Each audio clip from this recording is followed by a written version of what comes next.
you're wondering what we were doing with the 7210, I've been using it to keep my ag bag site nice and flat. The intention of buying this was to put it on the disc vine, but then we ended up buying that 7720 for using that. But this tractor's we've been babying her, but she works nice for something like this. As I come in here and I drop the back, it'll level off that gravel I just laid in here. Big low spot, swale the way the land laid when I've been dumping it in different spots. Kind of an awkward way to do it backwards, but it really does flatten it better than pulling it.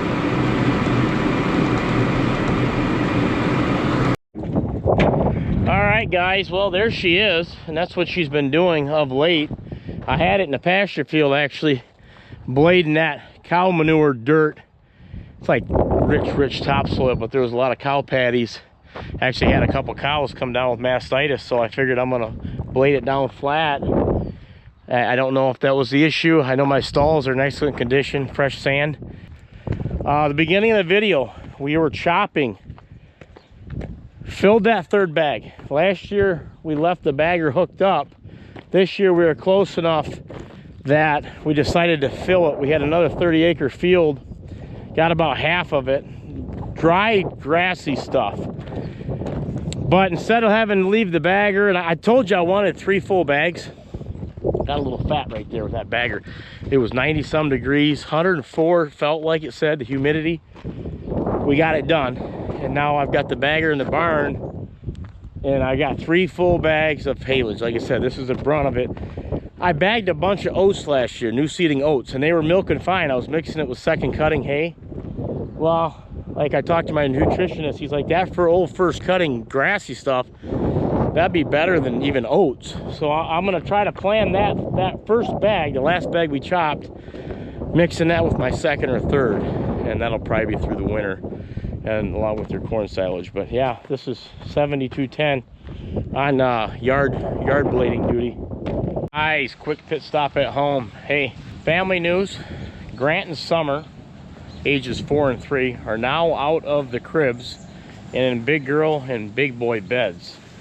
Last year, Rochelle and I ordered a new bed from Brooklyn Bedding. Brooklyn Bedding's been making top-tier handcrafted mattresses for over 30 years. So we got a king-size bed called a Sedona Elite. Our mattress had been like 10, 15 years old. It happens. You don't realize how bad of a night's sleep you're getting until you get one of them beds. Long story short, we've ordered 4 mattresses from them since then. Chloe needed one. She had an old hand-me-down from my mom's mom, my grandmother. She got a new one. She got a Queen Sedona Elite. And then Grant, we tried to get him out of his crib last summer. Well, his little sister took the bed over. She was sleeping in it. He was still in the crib. So finally, Grant needed his big boy bed, so we went and ordered a second Sedona Elite full-size bed. So we got a king, a queen, and 2 fulls. So along with your Brooklyn Bedding mattress, you get a 120-night sleep trial, along with a limited lifetime warranty and free shipping to your door if you live in the US. One of the best things about Brooklyn Bedding mattresses are they're designed, assembled, and shipped from their factory down in Arizona. We really do love our Brooklyn Bedding mattresses, and I think you would too. If you're looking for a bed, get on brooklynbedding.com. You can click on one of the links below and get 30% off your mattresses with code KIPSIGLER. If you're looking for a bed, give it a try. Thank you, Brooklyn Bedding, for sponsoring this video. Let's go.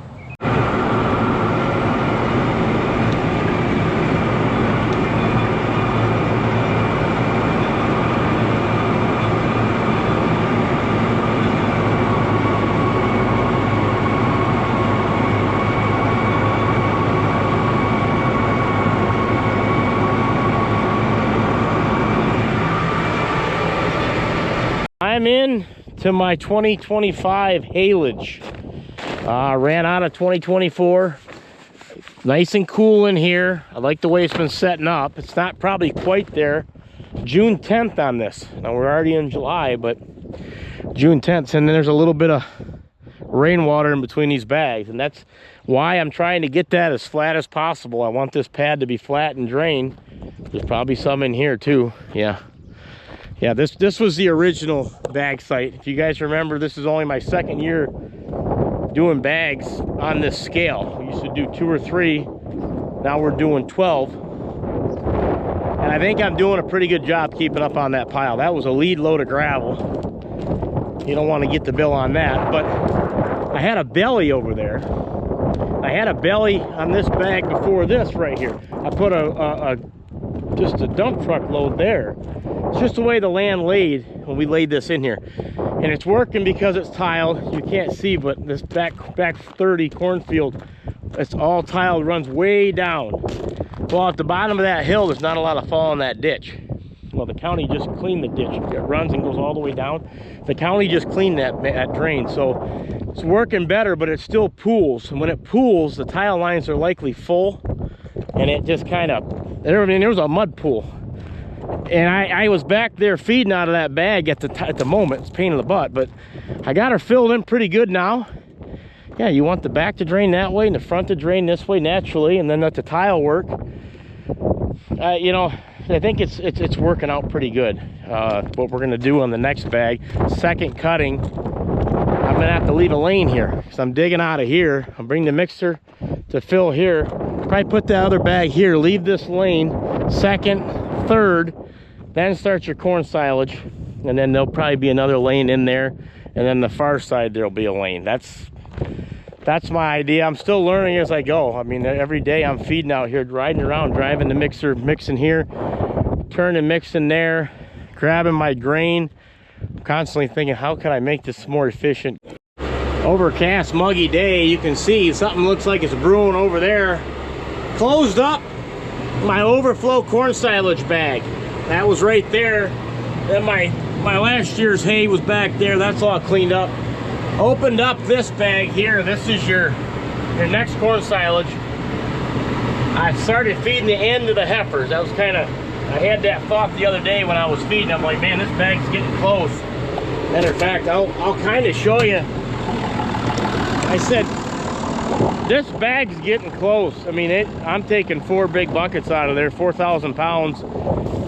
Another, I mean, it could be 3 to 4 days. I'm not quite sure. So I said, man, I better open this up. It looked pretty good. I mean, it's cool. I dig my hand in there.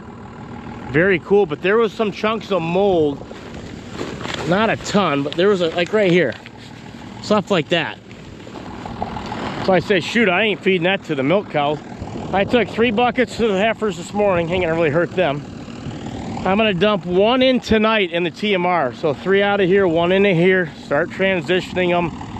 That's what my nutritionist always said. When I tapped into this bag, well, it's 2 months ago. Each bag's lasted about 2 months.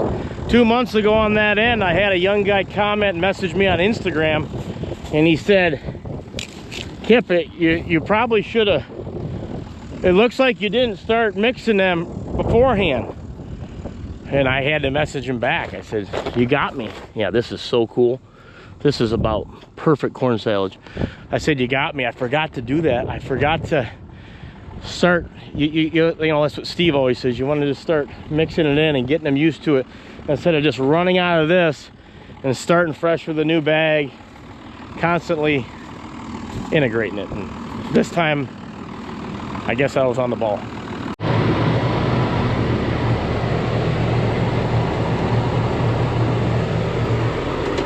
No-till drill, power washed, cleaned out. We're gonna put this away, Lee and I, Grant.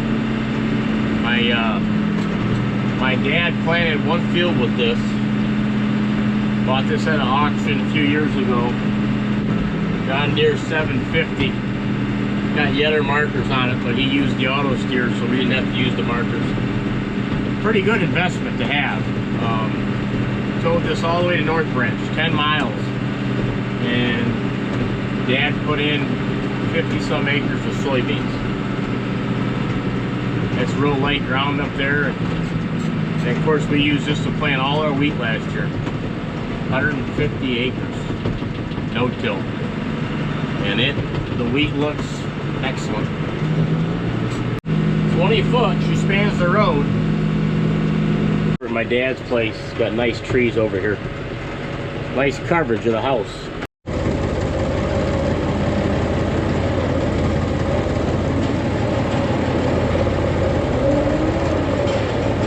Is that a maker?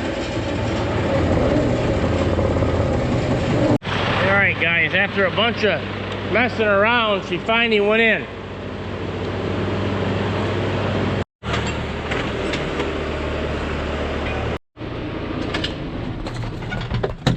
Grant, get your hands out of your pants.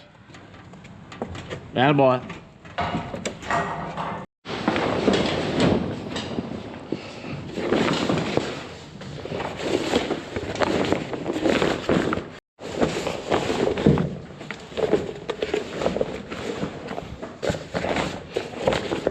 Original box covers from probably the early 80s. Still in good condition.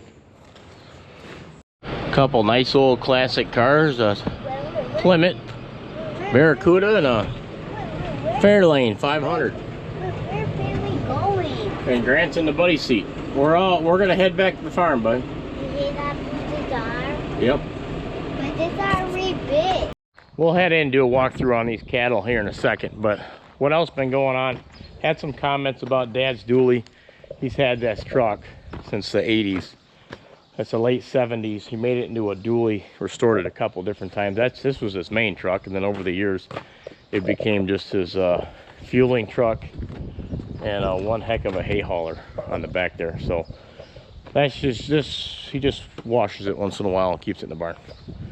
Greg had some bump and runs. My younger brother, I mean, he's got 3 cars stacked in here, ready to go. I mean, this guy's serious. That's my younger brother, that big guy. He was in North Branch. I guess he took 3rd place. We were at my brother's, Mark's. Son graduated, had an open house. Big Jack, he milks for us a few nights a week. Well, he comes in Sunday morning too. Yeah, Greg was doing that after the open house, and my daughter had a softball tournament with my cousin's daughter. They finally got to play together because my daughter goes to North Branch. She's Emily City. They do this traveling now stuff, so they're on the same travel team in Emily City, and they won the championship. My cousin's daughter, she's a real stud pitcher. In this section, nobody here. Stalls, in my mind, look excellent. That sand, they're laying in them properly. There's not any poop in the front. It's hot. It's been hard on them. They got this bunk eating down pretty good. You got one laying right in there, and that's because there's a draft coming in. I had no idea, taking that silo out, what kind of wind flow we'd get through there. I mean, I kind of figured it, but man, has that been a very surprising plus. This bunk eating down pretty darn good itself. And that was kind of the intention. I backed their feet off. I have been all week because I don't want a bunch in there. If they don't eat it, it's gonna get hot. I want them to eat it completely down. And then I got a fresh batch ready for them tonight. That's a top cow there, 130. That's that cow I put on Instagram, Facebook. She had twins. And buddy, I've never seen a cow have twins. Maybe I've seen it a couple times, but not very often. Hit the ground running twins and just no problems. Look at the reach on this cow. Got an itchy back? Just call her. Got a tall cow here, look at her. As tall as I am. Big old girl. Yep, you feel that draft down here, man. I know why you're down here. Feels good. Couple other things we had going on. We unhooked the 7830. Back to 455 grain drill in, unhooked it. We'll be done with this. Made it another year. This next will go on the grain cart. As soon as we get rigged around, we'll get the semis ready, grain cart, and get ready for wheat. Loader came off the 6420, hooked up to the round baler. Tried to get a little organized in here, and that's about as organized we're gonna get. 9400. This has been down for almost 2 years. New turbo, new head. Ran it a little bit, but it was supposed to be done before tillage in spring, but that wasn't the case. But it was so wet, it didn't really matter. Our main tillage tractor did all the work, but we had a bunch of weed in, so it wasn't that big of a deal. We hooked it up to this disc because there's some fields that didn't quite get planted we're going to work down. And we've got a field we're spreading manure on that we're going to work down because it starts to get too stinky. So washed our main tillage equipment and just backed it in, left it hooked up. And don't look now, the 4430's back here in the back, hooked to my rake. They're back reunited. It might get a little dark here. I used this on the mixer to start, and then she started rolling coal. I'll show you when we actually bust it out and makes this triumphant return, but there's a new injection pump. It still needs to be ran, and we're gonna tweak it. And then I think you need to paint that, or it might rust. But my baby's back. It's got 10,000, almost 11,000 hours. New injection pump now. And I can't wait to be snorting, feeling the breeze, rolling windrows together. That should be next week. We're in limbo. Might rain here this afternoon, and then we probably got a good 5-day stretch. That's when we're gonna lay down the rest of that dry hay. You know, second cutting. Prime alfalfa for the bags it's with this hot weather and these thunderstorms, it's kicking butt. But now we're gonna get a window and take off the round bales for the heifer barns. And so guys, there's your cattle rundown. That's my new enter and exit, my new mixing tractor. This baby said new motor 4,000 hours ago, new rebuild. She don't burn a drop of oil. Not like that 4430. 4430, I love her. She barks, she's mean. It's just got a lot fresher of a motor, 6,000-7,000 hours less. And this has worked out good. My loader here, knock on wood, it's been quite the gym.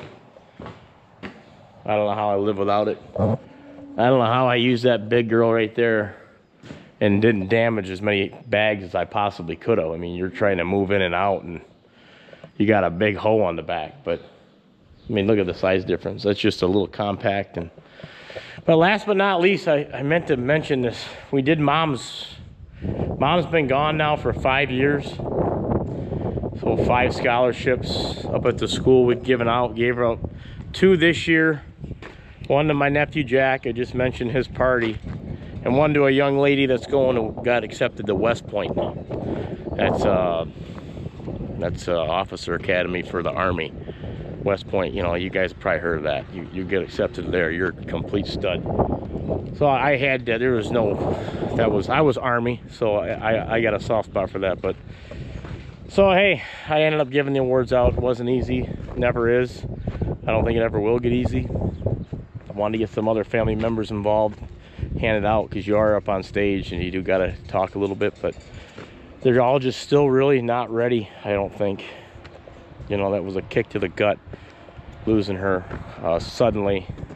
Appeared healthy, was fine. Watched my kids one night, and then boom, massive heart attack through the night. And next morning, she's just gone. So, but we recovered, and you can, you can cry and whine, and you can make excuses, and you can make excuses of why you're not doing things and why things aren't happening. Or you got to remember that, I mean, that woman, she was a hard charging, she worked like a man, worked harder than most men. Milked the cows, did the calves. I even knew she was in one of these silos at one time when I was in middle school. My dad had a hernia surgery. I remember she was scared to death. I could hear her talking. She had to go up and let a door down. That woman did everything, cooked, cleaned. I mean, if you ever seen a picture of her, she had muscle. I mean, she was just a little petite woman, but strong. You got to remember what she would want. If she could talk to you right now, what do you think she'd tell you? Just you don't quit. Keep going. Keep going. Don't quit. Don't quit because I'm not there. Work harder. Keep doing what you need to do.